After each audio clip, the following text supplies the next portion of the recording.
में भक्ति के रूप में, शक्ति के रूप में वहाँ सभी देवता पूर्णिमा के दिन, अमावस्या के दिन, प्रतिपदा के दिन, अष्टमी के दिन, एकादशी के दिन वहाँ उपस्थित होते हैं। तभी से चित्रकूट धाम का और महत्व बढ़ गया। कृत्यारंभुरामेण तथा ध्यानं ज्ञानदां भव तत्मकारेण गतात्मानां विष्णुमोहिनी स्वरूपिणाम्।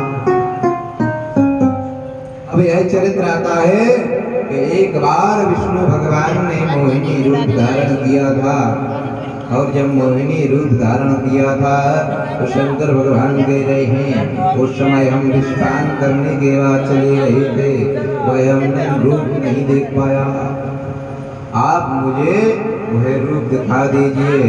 और वह रूप दिखाने के कारण सभी देवता कहते हैं कि वह बड़ा सुंदर आपका रूप था। उसी समय हंसते मुस्कुराते हुए विष्णु भगवान कहते हैं अहम रूप नामस्य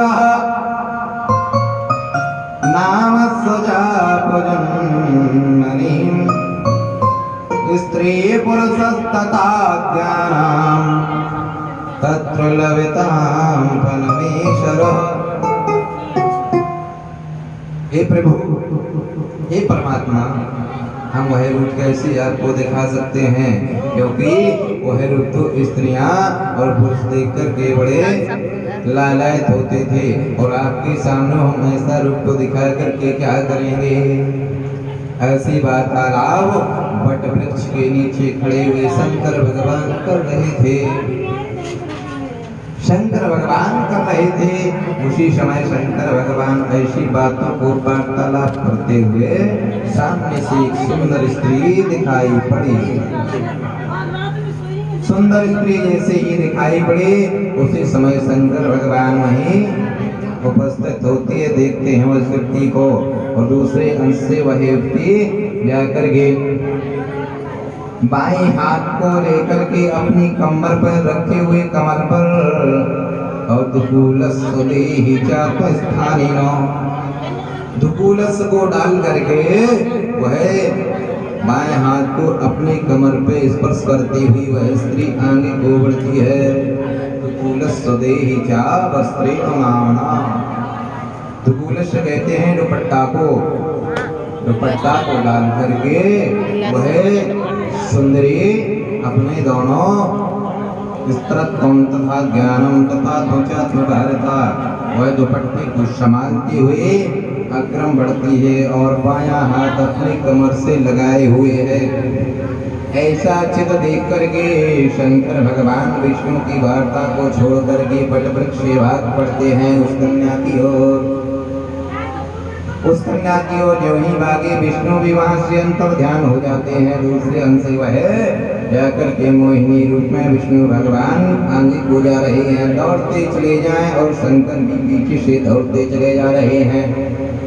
दौड़ते ही दौड़ते कुछ आगे चल के वह कन्या एक गेंद को लेती है, पुष्पों की गेंद को इस तरफ बुलाती हुई ऊपर को उछाल लेती है। जैसे ही उस पुष्प की गेंद को ऊपर को उछाला, उसी समय जाकर के वह उछालने के लिए क्षण वह कन्या वहीं ठहरती है।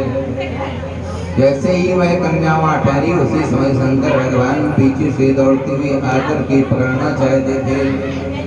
जैसे ही शंकर भगवान ने उस कन्या को पकड़ना चाहा, उसी समय वह कन्या और आगे दौड़ पड़ती है। जैसे ही वह सुंदरी आगे को दौड़ती है, उसी समय इतनी तेजी से दौड़ती है कि शंकर भी संपूर्ण शक्ति के साथ वहां ना दौड़ सके। संपूर्ण शक्ति के साथ वहां ना दौड़ सके तो उसके दौड़ने के कारण तेजोमयम भवाप्नोति तथा तो ज्ञानदान सिद्धति। उसी समय शंकर भगवान दौड़ने के कारण वह युवती लुप्त हो जाती है।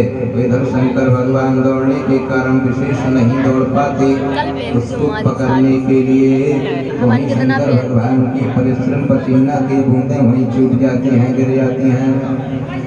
और वह चित्त को ध्यान करते हैं। उसी समय जैसे ही वह श्रीम बिंदु वहाँ पर गिरते हैं बूंदों में, उसी समय पता लगाते ही यहाँ पर सप्त ऋषि आते हैं। सप्त ऋषि उन बूंदों को आमंत्रित करते हुए वह जाकर के पत्ते पे स्थापित कर देते हैं। बरगद के पत्ते पे स्थापित करते ही वह जाकर के सप्त ऋषि कहते हैं यह तो शिव का तेज है और यह तेज के द्वारा अब हमें कृत्य संपूर्ण करना होगा, क्योंकि ये धरती पे तेज रहना ठीक नहीं है। उसी समय शंकर भगवान तृप्त हो जाते हैं और तत्काल शंकर भगवान लौटते ही उसी बट वृक्ष के